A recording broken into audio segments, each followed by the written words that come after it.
బాబు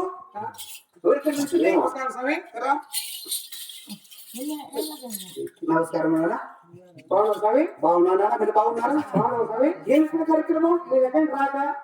ఓహో, అంటే 9 మంది బ్రాహ్మణులు రామాలనే మన పక్కన వచ్చావే. మరి ఎక్కడెక్కడ రాకపోతున్నావా? ఓ స్వామి, ఆయన ఎప్పుడా? శ్రీశైలము, భద్రాచలము, వేగంటి, తిరుమల, బ్రహ్మగారు మఠం చూసుకొని ఎలా వస్తున్నా అన్ని చూసేవారు. అవును, మరి బ్రహ్మగారు మఠం కూడా పోయారు. దాని పక్కనే సిద్ధయ్య మఠం చూసుకోకూడదు. సిద్ధయ్య మఠము చూసి రాదు. అవును స్వామి అన్నాడు. అంటే చూడు, బ్రాహ్మడు అంటే బ్రహ్మతో సమానం. బ్రహ్మ దగ్గర ఎలా మాట్లాడాలంటే అలాగే మాట్లాడాలి. ఏమిటి చెప్పిస్తాం, భస్మం అయిపోతాం. చేపలు పెడతాం సార్ మీరు? చేపలు కదా, చేపలు పెట్టి ఫోన్ వేసుకుంటాము. చెప్పిస్తా అనుకున్నాను. చెప్పిస్తారా? అవును. చెత్తగోపురం లేదు కదా స్వామి. చెత్తగోపురం లోపల ఉంటానండి, ఇక్కడ కాదు. స్వామి అంటే ఏమి ఇక్కడ?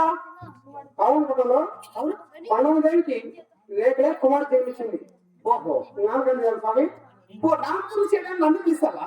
అవును స్వామి.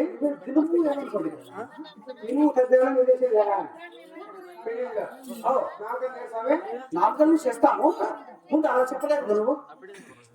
చెప్తావా స్వామి? అవునా? ఎక్కడ ఇక్కడ అమ్మవారు?